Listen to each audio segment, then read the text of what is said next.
Hello friends, എൻ്റെ പുതിയൊരു വീഡിയോയിലേക്ക് എല്ലാവർക്കും സ്വാഗതം. ഇന്നതാ ഞാൻ എൻ്റെ ഉച്ചയ്ക്ക് ശേഷമുള്ളൊരു ഡേ ആണ് കേട്ടോ എടുക്കാൻ പോകുന്നത്. ഡേ ഇൻ മൈ ലൈഫ് ആട്ടോ എടുക്കാൻ പോകുന്നത്. അപ്പോൾ ഇന്ന് നമ്മൾ കുറച്ച് ഉച്ചഭക്ഷണം ഉണ്ടാക്കിയതും അതുപോലെ രാത്രിയത്തെ ഭക്ഷണവും അതുപോലെ നമ്മൾ പുറത്തൊക്കെ പോയിട്ടുണ്ടായിരുന്നു സബ്ജി മാർക്കറ്റിലും. അപ്പോൾ അവിടെ പോയപ്പം എന്തൊക്കെയാണ് കണ്ടതെന്നൊക്കെയുള്ള കാര്യങ്ങളൊക്കെ ഞാൻ ഇതിനകത്ത് ആഡ് ചെയ്യുന്നുണ്ട്. അപ്പോൾ അതാ ഞാൻ ഭക്ഷണമൊക്കെ ഉണ്ടാക്കാൻ തുടങ്ങിയിട്ടോ. ഞാനിന്ന് അവരയ്ക്കയും അതുപോലെ ക്യാരറ്റും കൂടിയുള്ള ഉപ്പേരി ആട്ടോ. അവരയ്ക്കാണോ തോരയ്ക്കാണോ എന്ന് എനിക്കറിയില്ല, ഇതിന് എന്താ പറയാമെന്ന് എനിക്കറിയില്ല. അപ്പോൾ അതിൻ്റെ ഒരു ഉപ്പേരിയാട്ടോ വയ്ക്കുന്നത്. കുറച്ച് മഞ്ഞപ്പൊടിയും അതുപോലെ മുളക് പൊടിയും ഉപ്പ് മാത്രമാണ് ഇതിനകത്ത് ഇടുന്നത്. എന്നിട്ട് ഇതിനകത്ത് കുറച്ച് വെള്ളവും കൂടെ ഒഴിച്ചിട്ട് വേവിക്കാൻ വെക്കണം കേട്ടോ, എന്നാലേ അവരൊക്കെ നന്നായിട്ട് വെന്ത് കിട്ടുള്ളൂ. അപ്പോൾ ദാ ഞാൻ അതൊരു സൈഡാക്കി വെച്ചിട്ടുണ്ട്. പിന്നെ ഞാൻ മോനെ പോയി നോക്കിയിട്ടോ. വീട്ടിൽ ഞാനും മോനും അതുപോലെ മോൻ്റെ ഒരു ഫ്രണ്ട് മാത്രം ഉണ്ടായിരുന്നുള്ളേ. അപ്പം അവരെ ഇടയ്ക്കിടയ്ക്ക് ശ്രദ്ധിക്കേണ്ടതെന്ന് വിചാരിച്ചാൽ അവരെ പോയി നോക്കിയപ്പം അവരവിടെ ഇരുന്ന് ചെയറിൻ്റെ അടിയിലിരുന്ന് കളിക്കുമായിരുന്നു കേട്ടോ. ചെയറിൻ്റെ അടിയിൽ ഭൂതം വരുന്നതെന്നും അങ്ങനെ എങ്ങനെയെന്നൊക്കെ പറഞ്ഞ് ഒന്ന് വെച്ചാൽ വീടൊക്കെ ഉണ്ടാക്കിയിട്ട് അവരതിൻ്റെ അടിയിൽ കയറിയിരുന്ന് കളിക്കുന്നുണ്ടായിരുന്നു കേട്ടോ. ഞാൻ സൈഡിൽ TV ഒക്കെ വെച്ച് കൊടുത്തിട്ടുണ്ടായിരുന്നു. പക്ഷേ അവരവിടെ ഇങ്ങനെ ഇരുന്ന് കളിക്കുന്നുണ്ട്. അപ്പം ഞാൻ വീണ്ടും അടുക്കളയിൽ പോയിട്ടോ. ഞാൻ ചോറ് ഇന്ന് രാവിലെ ഞാൻ പകുതി വേവിച്ച് വെച്ച് ചോറായിരുന്നേ. അപ്പോൾ ബാക്കിയും കൂടെ ഒന്ന് വേവിച്ചെടുക്കാനുണ്ടായിരുന്നു. ഈ മട്ടയരിക്ക് നല്ല വേവുണ്ട് കേട്ടോ. ഒരു മണിക്കൂറെങ്കിലും ഇട്ട് അടുപ്പത്തിട്ട് വേവിച്ച് കഴിഞ്ഞാലേ ഇത് വേവുള്ളൂ. അപ്പോൾ ഞാൻ എന്ത് ചെയ്യുന്നത് വെച്ച് കഴിഞ്ഞാൽ ഒരു 2 തിള തിളപ്പിച്ച് കഴിഞ്ഞ് കഴിഞ്ഞാൽ പിന്നെ ഒരു സൈഡിൽ അടച്ച് വെക്കും കേട്ടോ. എന്നിട്ട് പിന്നെ നമ്മൾ ഭക്ഷണം കഴിക്കാറാവുന്ന ആ ഒരു സമയത്തെടുത്ത് ഒന്നും കൂടെ ചൂടാക്കുകയാണേ ചെയ്യുക. പിന്നെ അത് മാത്രമല്ല, അന്ന് രാവിലെ ഞാൻ പനീർ കറി ഉണ്ടാക്കിയതുകൊണ്ട് ഇനിയിപ്പം കറിയൊന്നും ഉണ്ടാക്കേണ്ട ആവശ്യമൊന്നുമില്ല കേട്ടോ. അപ്പോൾ ചോറുണ്ട്, കറി ഉപ്പേരിയുണ്ട്, അതുപോലെ ചോറും ഉണ്ട്, ഒരു പനീർ കറിയും ഉണ്ട്. അപ്പോൾ അതൊക്കെയായിരുന്നു കേട്ടോ ഇന്നത്തെ നമ്മുടെ ലഞ്ചിന് കഴിക്കാൻ. അപ്പോൾ അതൊക്കെ കഴിച്ച് കഴിഞ്ഞ് പിന്നെ ഞങ്ങൾ കുറച്ച് നേരം കിടന്ന് ഉറങ്ങിയിട്ടൊക്കെ ഉണ്ടായിരുന്നേ. ഉറങ്ങി എണീച്ച് ചായ കുടിച്ചു. പിന്നെ ഞാൻ നേരത്തെ ഇന്ന് രാവിലെ പൂരി ആയിരുന്നു കേട്ടോ ഉണ്ടാക്കിയിട്ടുണ്ടായിരുന്നത്.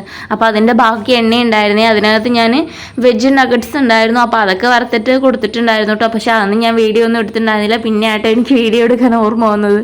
പക്ഷേ ആ ഒരു ഓർമ്മ വരുമ്പോഴേക്കും അതിൻ്റെയൊക്കെ പണി കഴിഞ്ഞിട്ടുണ്ടായിരുന്നു. അതൊക്കെ കഴിച്ച് കഴിഞ്ഞിട്ടുണ്ടായിരുന്നു. പിന്നെ അതൊക്കെ കഴിഞ്ഞ് കഴിഞ്ഞപ്പം ഒരു 6:30 ആയിട്ടുണ്ടാകും. അപ്പോൾ ഞാൻ കുറച്ച് നേരം പുറത്തൊക്കെ ഇറങ്ങി നടന്നു കേട്ടോ. ഇപ്പം എല്ലാവരും പോസ്റ്റിങ്ങൊക്കെ പോകുന്ന ആ ഒരു തിരക്കുള്ളതുകൊണ്ട് ഇപ്പോൾ വൈകിട്ട് പോലും ഒരാളെയും പുറത്തോട്ട് കാണാൻ പറ്റാതായിട്ടോ. എല്ലാവരും പാക്കിങ്ങിലും ഒക്കെ ആയിരിക്കും. ചിലപ്പം എന്തെങ്കിലുമൊക്കെ ബിസി ആയിട്ട് ഇരിക്കുമായിരിക്കും എന്ന് വിചാരിച്ചിട്ട് പിന്നെ ഞാൻ ഒറ്റയ്ക്കായിരുന്നു കേട്ടോ നടന്നിട്ടുണ്ടായിരുന്നു. ഒരാളും ഉണ്ടായിരുന്നില്ല. പിന്നെ കുഞ്ഞുങ്ങൾ മാത്രമായിരുന്നു കേട്ടോ ഗ്രൗണ്ടിലുണ്ടായിരുന്നത്. കുറച്ച് കുഞ്ഞുങ്ങളൊക്കെ വന്ന് കളിക്കുന്നുണ്ടായിരുന്നു. അപ്പോൾ അങ്ങനെ നടന്നുകൊണ്ടിരിക്കുമ്പോഴാണ് ഏട്ടൻ പറഞ്ഞത്, നമുക്ക് പച്ചക്കറി മേടിക്കാൻ പോയാലോ. നീ പച്ചക്കറി മേടിക്കാൻ ഇന്നിവിടെ എന്താ പറയുക സബ്ജി മാർക്കറ്റ് ഉണ്ടായിരുന്ന ഒരു ദിവസമായിരുന്നു കേട്ടോ. പിന്നെയെന്ന് വെച്ച് കഴിഞ്ഞാൽ വ്യാഴാഴ്ചത്തെ വീഡിയോ ആയിരുന്നു കേട്ടോ എടുത്തത്. അതായത് വ്യാഴാഴ്ച ഉച്ചയ്ക്ക് ശേഷമുള്ളൊരു ഡേ എങ്ങനെയാണെന്നാണ് ഞാൻ എൻ്റെ വീഡിയോയിൽ എടുത്തത്. അപ്പം ഇങ്ങനെ നടന്നുകൊണ്ടിരിക്കുമ്പോഴാണ് ഏട്ടൻ പറഞ്ഞത്, എന്നാൽ വാ നമുക്ക് സബ്ജിയൊക്കെ മേടിക്കാൻ പോവാന്നേ. നാളെ ചിലപ്പം ഏട്ടന് ഗവൺമെൻറ് ഹോളിഡേ ആയത് കാരണം ചിലപ്പം പുറത്ത് കൊണ്ടുപോകാനുള്ള ചാൻസ് ഉണ്ട്. ചിലപ്പോൾ ഒട്ടും എന്ന് വെച്ച് കഴിഞ്ഞാൽ ആളുടെ മൂഡ് എങ്ങനെയാണെന്ന് അറിയില്ല. കൊണ്ടുപോകുകയാണെങ്കിൽ കൊണ്ടുപോകും അങ്ങനെ. അപ്പോൾ ഞാൻ വിചാരിച്ചെന്നാൽ പിന്നെ ഇന്ന് സബ്ജി മേടിക്കാനും കൂടെ പോകുമല്ലേ, അപ്പോൾ ആളുടെ കൂടെ പോയിട്ട് വരാമെന്നേ. അപ്പോൾ ആ ഒരു പണിയും കഴിയുമല്ലേ. ഇന്നത്തെ ആ ഒരു പണി കഴിഞ്ഞ് കഴിഞ്ഞാൽ പിന്നെ നാളെ സബ്ജിനെ കുറിച്ച് ഓർത്ത് പേടിക്കണ്ടല്ലോ എന്ന് വിചാരിച്ച് അപ്പോൾ ഇന്ന് ആളുടെ കൂടെ പച്ചക്കറിയൊക്കെ മേടിക്കാൻ പോയിട്ടുണ്ടായിരുന്നു കേട്ടോ. എല്ലാ ദിവസവും ഞാനിങ്ങനെ പച്ചക്കറി മേടിക്കാൻ ആളുടെ കൂടെ പോകാറില്ല. പക്ഷേ ഇന്ന് ഞാൻ കൂടെ പോയി. ഞാനിപ്പോൾ കുറേ ദിവസം കൊണ്ട് ഇങ്ങനെ ഇടയ്ക്കിടയ്ക്ക് കൂടെ പോകുന്നുണ്ട്. അപ്പോൾ ഞങ്ങൾ പച്ചക്കറിയൊക്കെ മേടിക്കും കേട്ടോ. പച്ചക്കറി എന്ന് വെച്ച് കഴിഞ്ഞാൽ ഒരു തല തൊട്ട് ഒരു തല വരെ ഉണ്ട് കേട്ടോ മാർക്കറ്റ്. അപ്പോൾ നമ്മൾ ഒരാഴ്ചയ്ക്കുള്ള പച്ചക്കറി മൊത്തം മേടിച്ച് വെച്ചിട്ടുണ്ട്. കുറേ പച്ചക്കറികളുണ്ട് കേട്ടോ. ഇതൊക്കെ ഇനി ഫ്രിഡ്ജ് കുത്തി നിറയ്ക്കണം. അതാണ് ഒരു കഷ്ടം. ഇങ്ങനെ പുറത്തൊക്കെ വരുന്നവർക്ക് ഇങ്ങനത്തെ ആയിട്ടോ ഒരു ബുദ്ധിമുട്ട്. അതായത് പച്ചക്കറിയൊക്കെ മേടിക്കുമ്പം ഒന്നിച്ച് ഒന്നര ആഴ്ചയ്ക്കുള്ള പച്ചക്കറി ഒന്നിച്ച് മേടിച്ച് വെക്കണേ. പിന്നെ പച്ചക്കറിയൊക്കെ ഒരു സൈഡാക്കിയിട്ട് ഞാൻ തേങ്ങ പൊതിക്കാൻ വന്നോട്ട് ഞാൻ ചട്നിയും ഗോതമ്പ് ദോശയാണ് ഉണ്ടാക്കുന്നത്.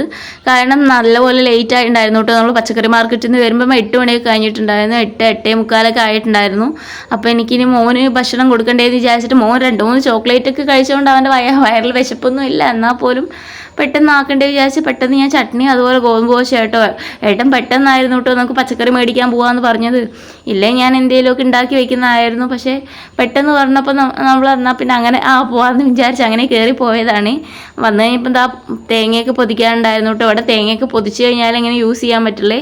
അപ്പോൾ അതിൻ്റെ തോടൊക്കെ പൊളിച്ച് കളഞ്ഞ് പിന്നെ അതൊക്കെ ഒന്ന് ക്ലീൻ ചെയ്തെടുക്കാനൊക്കെ ഉണ്ടായിരുന്നു കേട്ടോ. അതൊക്കെ ക്ലീൻ ചെയ്തെടുത്തിട്ട് പിന്നെ ഇനിയിപ്പോൾ ഒന്ന് തേങ്ങയൊക്കെ ഒന്ന് ചിരകിയിട്ട് വരണം. ഞാൻ നാട്ടിൽ നിന്ന് ചിരവയൊക്കെ കൊണ്ടുവന്നുകൊണ്ട് പിന്നെ അങ്ങനത്തെ ടെൻഷനില്ല. ഇല്ലേ ഇത് പൊളിച്ചെടുക്കണമായിരുന്നു. എന്നിട്ട് ഞാൻ മിക്സിയിലിട്ട് അടിച്ചിട്ടൊക്കെ ആയിരുന്നു പിന്നീട് യൂസ് ചെയ്യുക. അപ്പോൾ ഇനിയിപ്പോൾ അങ്ങനത്തെ ടെൻഷനൊന്നും ഇല്ല. അപ്പോൾ തേങ്ങയൊക്കെ ചിരകി വന്നിട്ടുണ്ട്. ഇനിയിപ്പോൾ ഒരു 2 പച്ചമുളകൊക്കെ ഇട്ടിട്ട് ആവശ്യത്തിന് വെള്ളം ഒഴിച്ച് നന്നായി പേസ്റ്റ് ആക്കിയിട്ട് അരച്ചെടുത്തിട്ട് വന്നാൽ മാത്രം മതി കേട്ടോ. പിന്നെ അതാ ഞാൻ കടുക് വറുക്കാനും വേണ്ടിയിട്ടുള്ള പുറപ്പാടിലാണ്. തേങ്ങയൊക്കെ അരച്ച് തന്നു കഴിയുമ്പം പിന്നെ പെട്ടെന്ന് കടുകൊക്കെ വറുത്ത് കറിവേപ്പിലേക്ക് ഇട്ട് നന്നായി കടുകൊക്കെ വറുത്ത് വെളിച്ചെണ്ണയൊക്കെ ഒഴിച്ചിട്ടുണ്ടായിരുന്നു കേട്ടോ. അപ്പോൾ അതൊക്കെ വെളിച്ചെണ്ണ ഉപയോഗിച്ചിട്ടാട്ടോ ഞാൻ കടുകൊക്കെ വറക്കാറ്. അപ്പോൾ അതാ ഞാൻ കടുക് വറുക്കാൻ മാത്രം ഇങ്ങനെ വെളിച്ചെണ്ണ ഞാൻ കേരള സ്റ്റോറിൽ നിന്ന് മേടിച്ച് വയ്ക്കുവേ കടുക് വറുക്കാനും വേണ്ടി മാത്രം. അതൊക്കെ കഴിഞ്ഞ് കഴിഞ്ഞപ്പോൾ ഇതാ ഞാൻ പെട്ടെന്ന് പിന്നെ ദോശ ഉണ്ടാക്കാൻ തുടങ്ങി കേട്ടോ. ഗോതമ്പ് ദോശയാണ്. അപ്പോൾ ഞാൻ ആദ്യം മോന് മാത്രമായിട്ട് ഒരു ദോശ ചുട്ട് കൊടുക്കുന്നത്. ആദ്യം അവനല്ലേ, അവൻ്റെ വയറല്ലേ ആദ്യം നിറയ്ക്കേണ്ടതെന്ന് വിചാരിച്ച് അവന് വേണ്ടിയിട്ട് മാത്രം ആദ്യം ഒരു ദോശ ഉണ്ടാക്കി കൊടുക്കുന്നുണ്ട് കേട്ടോ. കുറച്ച് നെയ്യൊക്കെ ഇട്ടിട്ട് കുഞ്ഞുങ്ങൾക്ക് കൊടുക്കുമ്പോൾ ഇതുപോലെ നെയ്യൊക്കെ ഇട്ടിട്ട് കൊടുക്കുവാണെങ്കിൽ അവർക്ക് നല്ലതല്ലേ, ഹെൽത്തിന് നല്ലതല്ലേ എന്ന് വിചാരിച്ചതാണ് ഞാൻ ആവശ്യത്തിന് നെയ്യൊക്കെ ഇട്ട് കൊടുക്കുന്നുണ്ട്.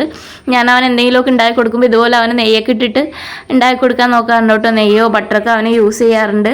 എന്ന് വെച്ചാൽ അവൻ ഉണ്ടാക്കുന്ന ഭക്ഷണത്തിൽ. അപ്പോൾ ആ ഭക്ഷണമൊക്കെ റെഡി ആയിട്ടോ. ഇനി പെട്ടെന്ന് അവന് ഭക്ഷണം കൊടുക്കണം. പിന്നെ അവനൊക്കെ ഭക്ഷണമൊക്കെ കൊടുത്തു കഴിഞ്ഞപ്പോൾ പിന്നെ ഞങ്ങളും ഭക്ഷണമൊക്കെ എടുത്ത് കഴിച്ചു കേട്ടോ. അതായത് ഏട്ടൻ പിന്നെ പതുക്കെ ഏട്ടോ കഴിക്കുക. അപ്പം ഏട്ടൻ പതുക്കെ കഴിക്കില്ലേ. അപ്പം ഞങ്ങളിതാ പിന്നെയും പുറത്തൊക്കെ ഇറങ്ങി കുറച്ച് നേരം കൂടെ നടക്കാമെന്ന് വിചാരിച്ചിട്ട് പുറത്തൊക്കെ ഇറങ്ങിയതാണ്. അപ്പോൾ ഇതാ പശുക്കൾ തേരാപ്പാര അങ്ങോട്ടും ഇങ്ങോട്ടും നടന്നുകൊണ്ടിരിക്കുമായിരുന്നു കേട്ടോ. ഞാൻ വിചാരിച്ചു ഇവർക്കൊന്നും എന്താ ഉറക്കൂല്ലേന്ന്. അപ്പോൾ പിന്നെ ഞാൻ കുറച്ച് നേരം അവരെയൊക്കെ ഇങ്ങനെ നോക്കിയിരുന്നു. പിന്നെ കുറച്ച് നേരം നടക്കുകയൊക്കെ ചെയ്തു കേട്ടോ. അപ്പോൾ ഇന്നത്തെ എൻ്റെ ഒരു ഈവനിങ് വ്ളോഗ് ഇത്രയേ ഉള്ളൂ. അപ്പോൾ നിങ്ങൾക്ക് എൻ്റെ വ്ളോഗ് ഇഷ്ടപ്പെട്ടിട്ടുണ്ടാവും എന്ന് വിചാരിക്കുന്നു. ഇനിയും ഞാൻ നല്ല നല്ല വീഡിയോസൊക്കെ ആയിട്ട് വരുന്നതായിരിക്കും കേട്ടോ. അപ്പോൾ എല്ലാവരുടെയും സപ്പോർട്ടൊക്കെ ഉണ്ടാവണേ.